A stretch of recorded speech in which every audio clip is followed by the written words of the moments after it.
The year 2000, I signed up for eHarmony. I was 19 years old, a United States Marine, and I was stationed in the middle of the Mojave Desert at a base called 29 Palms.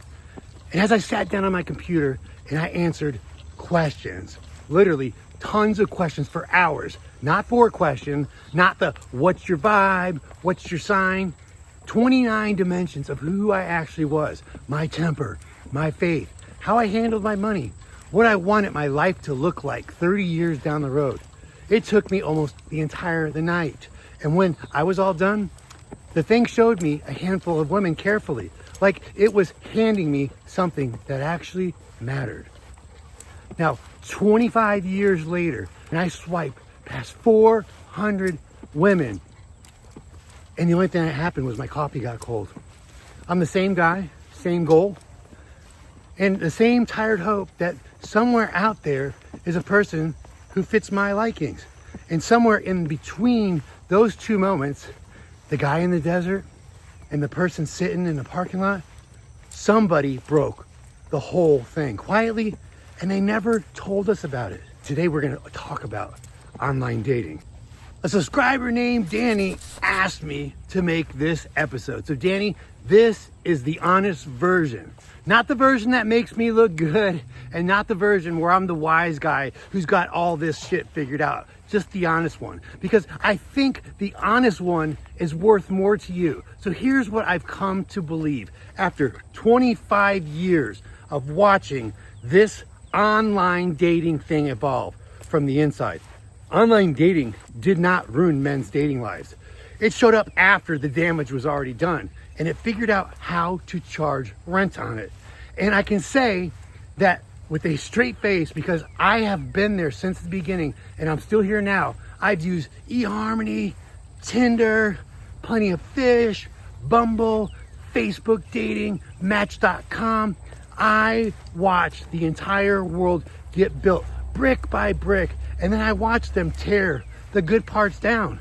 So before this is over, I'm going to show you 4 things, the math that nobody ever shows men, the real numbers behind why this whole thing feels rigged, what we actually had at the beginning when it all started, and exactly what we have lost since then.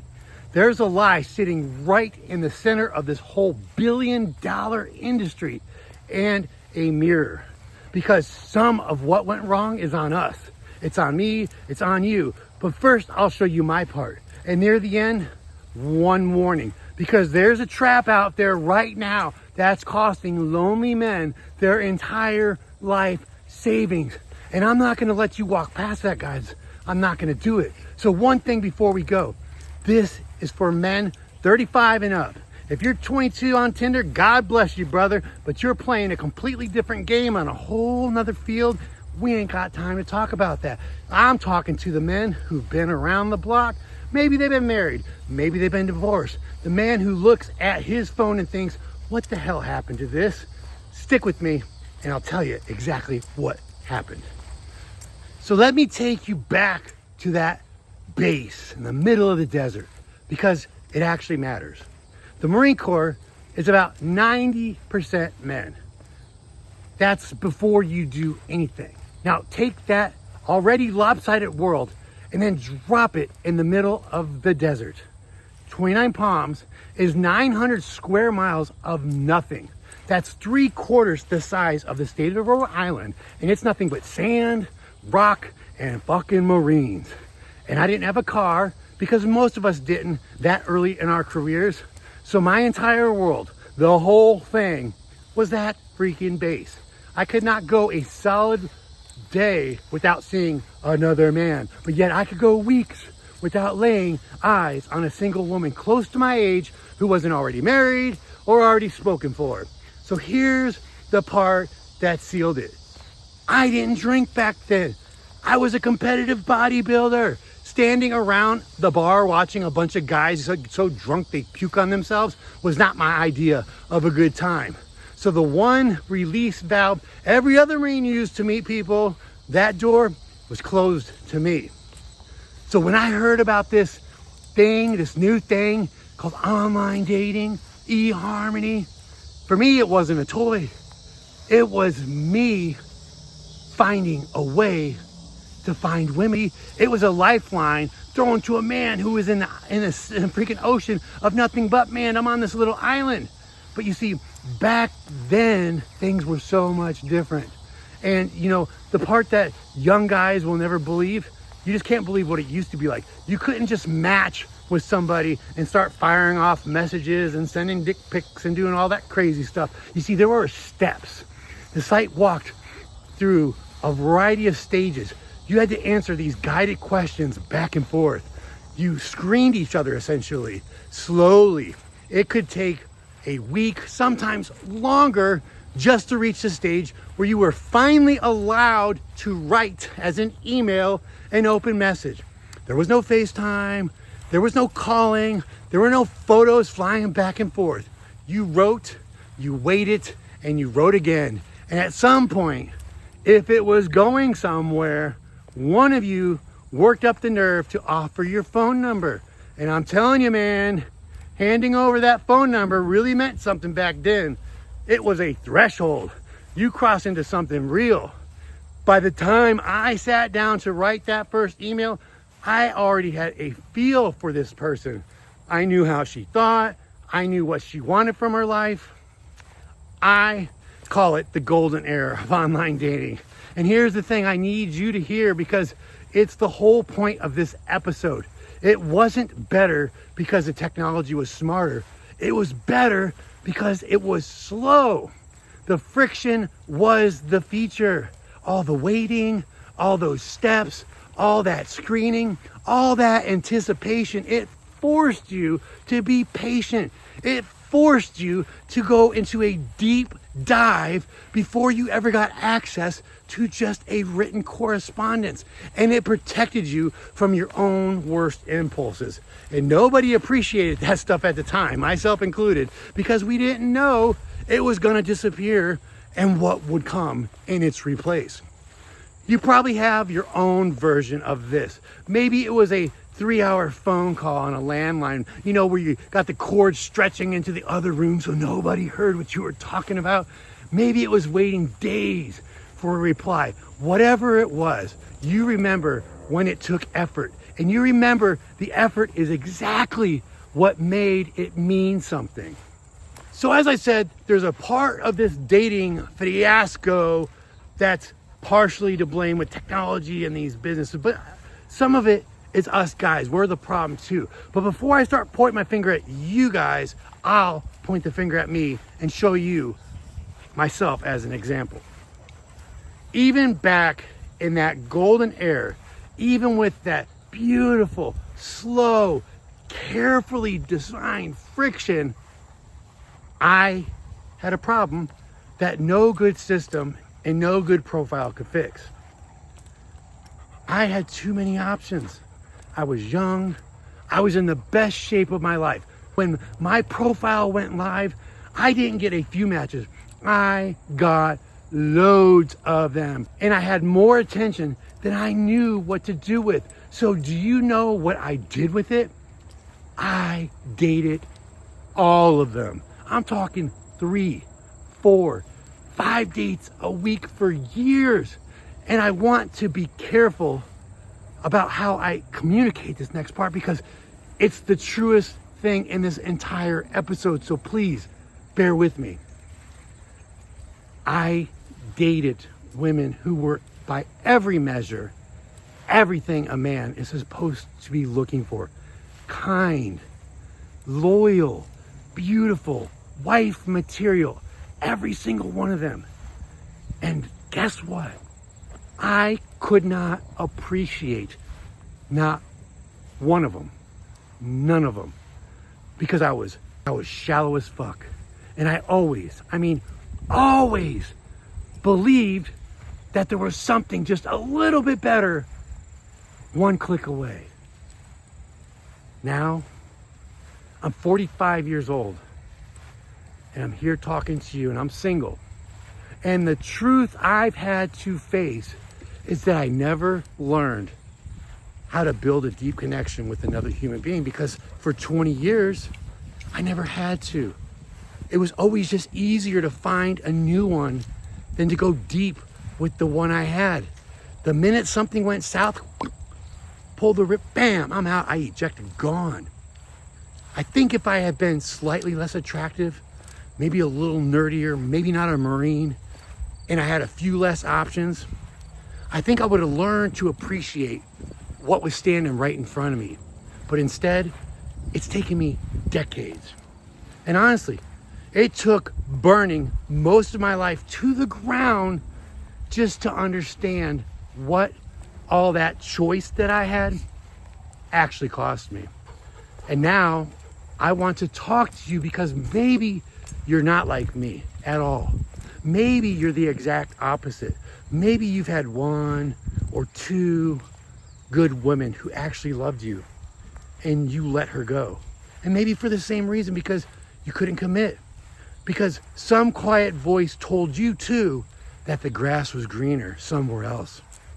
Let me save you 20 years of your life, my friends. It isn't. I checked for 2 decades. I checked, and it's just more freaking grass. And you get older standing out there in the middle of a field looking for that grass that never existed. You know, so one freaking question I used to ask myself is, why did this happen? Why couldn't I land that plane? Why can't a lot of good men commit even when they got someone else good right beside them? Well, thankfully, I've got a graduate degree in psychology, and I spent a lot of my life studying how the mind works. Actually, how my mind works, being that I am the hardest case that I ever took on. So let me explain the machine that's running inside your head, because once you see it, my friend, you can't unsee it. Your brain runs on novelty. Every new face, every new match, every little ping on that phone, it gives you a small hit of that chemical called dopamine. And dopamine is the same reward system that hooks men on lots of things that quietly destroy their lives, like drugs. I know that circuit personally. I know it better than I ever wanted to. At 22, I didn't understand any of that. I thought all that abundance means that I was a freaking stud, that I'd cracked the code, and I had it. I'd walked into a trap that kept me skating on the surface of every relationship that I ever had. And this isn't just me talking. There's a name for what I am mentioning, and psychologists call it the paradox of choice. And the research is freaking clear. It's a little uncomfortable. When you give a person too many options, they don't choose better. They choose worse. They get pickier and shallower. They are less satisfied with whoever they land on because they can't stop wondering about the ones they didn't pick. And they're far less likely to fully commit to anyone at all. Does that sound familiar? It should. That's not a dating app. That's a description of modern loneliness. I've lived it.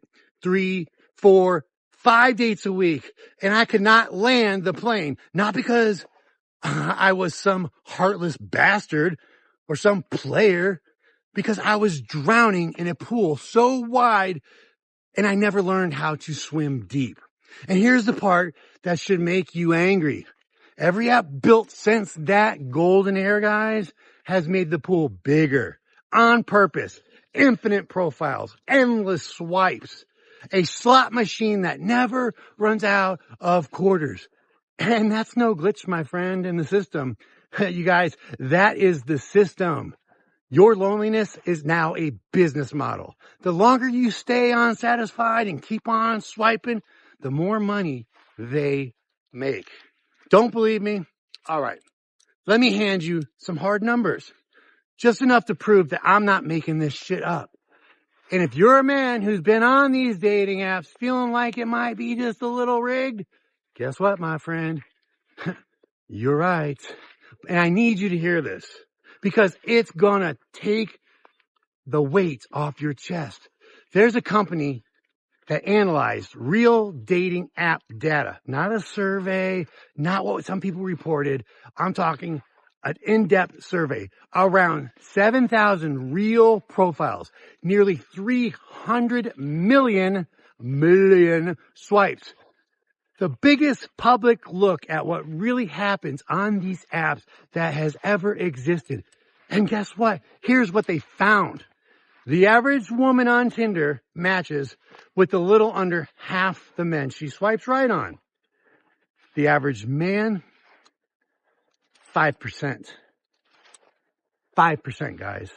And that's a typical guy. If you're median, like 5 or lower at a 1 to 10 scale, closer to 2%. So let me translate that out of statistics in case you're not like mathematically inclined, like I'm not, and into just plain old English.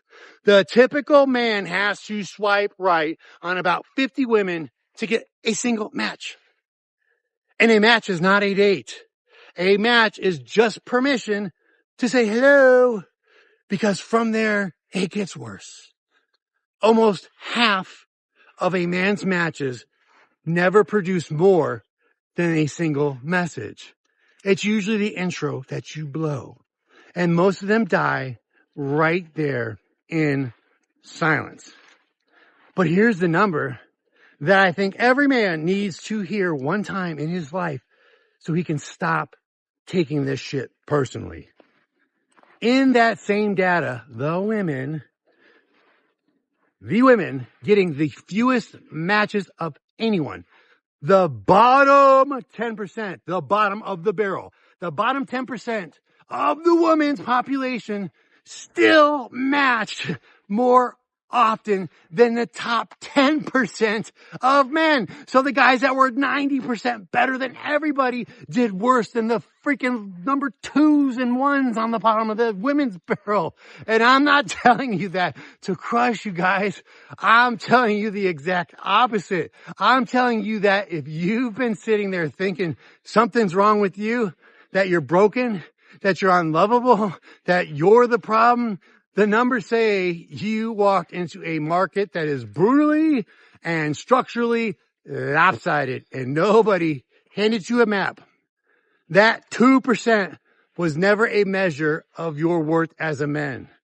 Now, that doesn't mean you're off the hook, guys. Hold on to that thought for just a second, because in a minute, I'm going to show you the part that is on us. But before we get to that point, I want to talk about the industry itself, because it's got a lie sitting right in the middle of it. Do you remember the founder of eHarmony? You know, that psychologist guy, Dr. Warren so-and-so, a marriage counselor. He built that thing out of his actual counseling practice. And his whole pitch was those famous dimensions of compatibility, science, real matching, and the promise that a smart system could find you a person you'd actually build a life with. Okay? 20 years after eHarmony, Tinder shows up. And the whole freaking industry went upside down on its head and changed drastically from what it ever was supposed to be. It stopped trying to marry you off, and it started trying to keep you swiping, you dummies. And here's the lie, all of them to this day. They sell you on the idea that they can match you to the right person, that there's some clever algorithm working behind the glass, pairing you with that person that was meant for you. There was a landmark review that said otherwise. These are some freaking serious researchers, a top psychology journal, and their conclusion was pretty blunt here, guys. There is no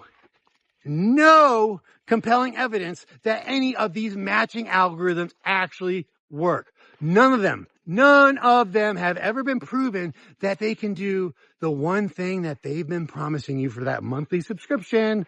Think about that. You are paying a monthly fee, men, because guess what, guys?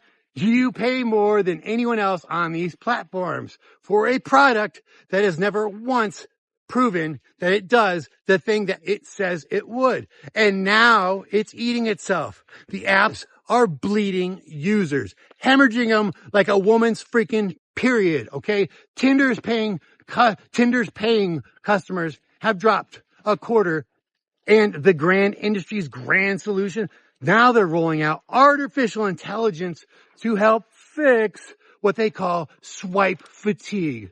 So sit with this insanity for just a few more seconds, guys. They built a machine that now overwhelms you and burns you out. And now they want to sell you a second machine to manage the exhaustion the first machine created. That's not a company trying to get you married, bro. That's a casino installing a nap room so you'll stay and play just a little bit longer. Okay, I've pointed out the bullshit of the industry, but now, like I promised, grab that mirror, pick it back up, because now here's the truth that lives right next to everything I just said. A lot of the time, the reason a man's match rate is 2% isn't a conspiracy. It's that he has uploaded 4 blurry photos. You didn't write a damn thing in your profile, your bio, and you swipe right on every freaking woman that you see that you go scroll past, hoping that volume would save the day. I don't know what the hell you were thinking. Hey, that's not fate, brother. That's behavior. And behavior we can actually do something about. Now hear me carefully, because I'm about to say something and I need you to not hear the wrong thing. I'm not telling you to go get a 6-pack so women will want you. Guys, I have been the guy with a 6-pack. I've been 245 pounds of muscle and completely, totally unfit to be anyone's partner because up here was broken. Abs fix nothing. So this was never about looks like you might think. Here's what it's actually about, dear friend. When a man lets himself go, and I don't mean physically, I mean physically, financially, emotionally, spiritually, the whole picture, guess what? Women can feel it. Like sharks in the water, you get a little drop of blood 100 miles away. They can sense when you're not 100%, okay? And then you take that little leakage out with you everywhere you go, on every single date, and every single woman feels it, okay? A woman isn't looking at your profile for your bench press or your buff pecs shit. She's picking up on something underneath all that. She feels your confidence. Or she feels the absence of it. She feels a man who's on a mission or a man who's quit on himself. And you can't hide behind a good camera angle. It comes through. Okay, so you're like, Ken, well, we'll get to the damn points. All right, let me get practical, guys, because I don't ever want to just diagnose you and then leave you sitting there. Here's what I'd tell a man that actually cared about. Number 1, and this is a big one, ask yourself if you should even be dating right now. I mean that seriously, guys. If you're out of shape, you got no direction, no career, you're not proud of yourself, you're still lying awake at 2 a.m, reliving an argument from a marriage that ended fucking 2 years ago, then listen to me, man. There might be a reason you're still single, and it's not the app. A man who's only 6 months into rebuilding his life using a dating app to get a little validation, a little dopamine hit, that man is running a fucking dangerous slot machine gamble on his nervous system that cannot afford to work that way. You can't afford to be at the casino. Your nervous system can't afford to keep on freaking dealing with that stuff. Every match is a dopamine pull, cha-ching, okay? And you're waiting for that freaking jackpot. And you already know where that road's gonna go because you ain't ready. You ain't ready. So you sit there and swipe and get the girl to go on a date with you. You go on the date, you go on that first date, and they reject you. Boom. Terrible. Why would you do that to yourself? Sometimes the most masculine thing you can do, it's exactly what I had to do, guys, me included, is not download the damn app. Sometimes the move is to level up your own life first. Get your body right. Get your mind right. Get your money right. Get everything together and then go as a whole man looking for your partner instead of some half-built man looking like a fucking train wreck who want somebody to complete them. Bro, you got to complete yourself before you bring anyone into your equation. You see, I took myself out of the game for a good while. In fact, I'm still out, okay? Because I had to get honest with myself about what I'd be handing somebody if I went on a date with them, because I wasn't the best version of myself. Point number 2, fix the 3 things a profile cannot hide: your health, your purpose, and your self-respect. No photo covers a hole in any of those 3. People feel the hole. Number 3 point, if you are healthy and you do go on there, as into the dating world, be selective, guys. Have a standard. And this point is actually backed with the numbers. The men who swipe right on almost everybody sit down around a 2% match rate. The men who are genuinely selective, who swipe on a small fraction of the profiles, pull several times that. Being deliberate isn't arrogance, man. It's respect for your time and for theirs. If it don't look like it's gonna be a fit, don't swipe, fool. All right, number 4, try deleting the app for 90 days, and in that time, do something else. That time you could be spending somewhere else, it actually compounds, because you see, the average user is spending the better part of an hour to 3 hours a day on these freaking things. Do the math. On a year of that, you could learn a trade, you could have gotten the body you always wanted, you could have developed a friendship or deepened one, whatever. Just 1 hour a day in your life spent, you could do a lot of things. You could learn a new language. Number 5, get one real friend before you go hunting for a partner. I mean it. Loneliness freaking leaves a mark on you for nothing but bad relationships. Okay, guys, now the warning. So you better lean in for this one, because this is the part that isn't about entertainment. This is the part where I'm just trying to protect you. I've been on these apps for 25 years. I have never once personally been scammed out of money, but I came damn closer than I'd like to admit. I once got pulled into a conversation that went on for the better part of a month. Awesome conversation, pics, all that shit, you know, feeling a real connection. Before the fog cleared and I realized the entire thing was engineered from the very first message to arrive at one single place. And it was a con to ask for money. And I almost didn't see it. When these people get their hooks in you, they will clean your ass out. And this thing is growing. Rewind 10 years ago and it was only $30-something million a year. Okay, a few years later, $100 million. Guess what it's up to now, guys? $1 billion a year. I've watched that curve for the start. You are now living in the worst part of it, because 2 things have made it uglier than ever. The first is AI, artificial intelligence. It used to be that a scammer had to actually sit down and develop a fake connection with you, one person at a time, run it over a month or 2 months or 3 months to run their con. Now a freaking machine does it. One piece of software running that same patient, loving, month-long con on 1,000 lonely men at a single time for free around the clock. The second is crypto. The newest version doesn't just ask you for your money. She offers to teach you to invest yours. She's doing so well trading, and she wants to help you too, my friend. FBI has been tracking billions, I mean capital B, aliens lost that flavor of fraud in a single year. It starts as a romance and it ends as an empty bank account and your ass going back to work when you thought you should be retired. So here are your 3 red flags, and burn them into your memory, dear friend. It moves fast, way too fast, too much affection, too soon.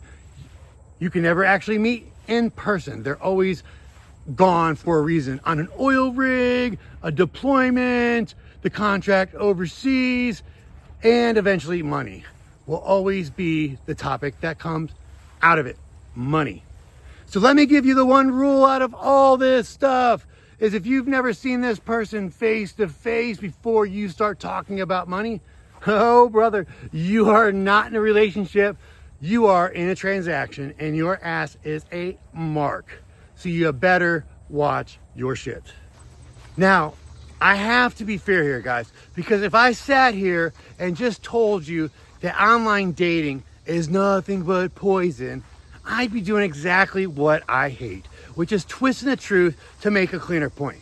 These apps genuinely help some men, not all, but some. And it might be you, my friend. The people in my research, as far as I can tell, that benefit the most from these online dating apps are the ones who got a raw deal from the normal ways of meeting people. You know, the guys whose family or friends and work just never produced anyone in their social circle. The guy who's rebuilding life from zero, whose whole entire social circle burned down, along with maybe like an old life he was leaving. And so for that man, the app might be the only door that's open. And I'm not gonna stand up here and kick that shit shut on him. And here's the number that flips the whole grim story on its head.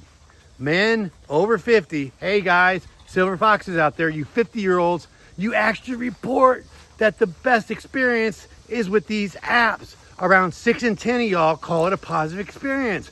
And that's better than average. Those are good numbers. That miserable, bitter young guy on Tinder story you hear all the time on the internet, if you're a grown man over 50, that's not your story.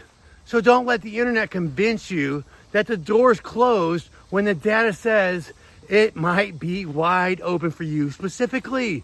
So no, I'm not gonna tell you to throw your phone in the fucking lake, and I'm not gonna tell you to walk in with your eyes open or your life already handled. So here I am, guys, 45 years old, single as the number one. And for the first time in my entire life, I'm not out there looking for anyone. And I need you to understand, that's not defeat. That's not me giving up. It's the opposite. I spent 25 years from a computer in the desert all the way to a freaking cell phone in my hand, chasing the next one, that one magical thing, that unicorn that we're all looking for, the beautiful one. And I was always sure that the better fit was just one more click away.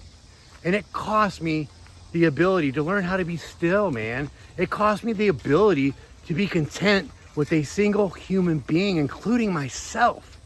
I finally figured out that the one thing all those matches and all those dates were never, ever gonna teach me was how to be at peace with one person. And that person I had to make peace with was me. That was it. Every other channel out there is selling men the same thing that they've always sold. A better opening line, a better photo, a better hack to win the game. And I'm the guy sitting here telling you something completely different, guys. Maybe you don't need to win the game. Maybe you need to put the phone down and go build a life so solid and so full that yours, when the right person comes along, they're gonna fall in love with you from the onset. No proving, no going on none of these crazy ass freaking first dates that feel like more of an interview. If you're the actual guy that will put in the work, she's gonna appreciate you, and then you'll be the man that can appreciate her. Instead of the man that I was, who had a dozen of them and couldn't freaking appreciate a single one of them. Because guess what, guys? The grass is not always green on the other side, my friends. It's greener where you water it. So if this episode, this right here, this one exists for one reason. For one of my subscribers, my man, Danny, you asked for it. So what I want to hear from you and him and everybody, how long have y'all been on these dating apps? And has it actually worked for you? Share your experiences. Give me a real answer down in the comments. All right, I want to hear what's going on. Are these apps good? Are they bad? What's been your perspective? All right, because the realest answer down there might just be the one that helps somebody else.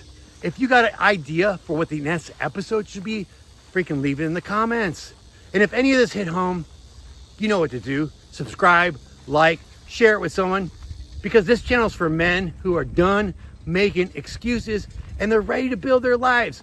Like I always say, no victim mentalities. We're not fucking losers. We're here to win. Guys, I'll see you next week.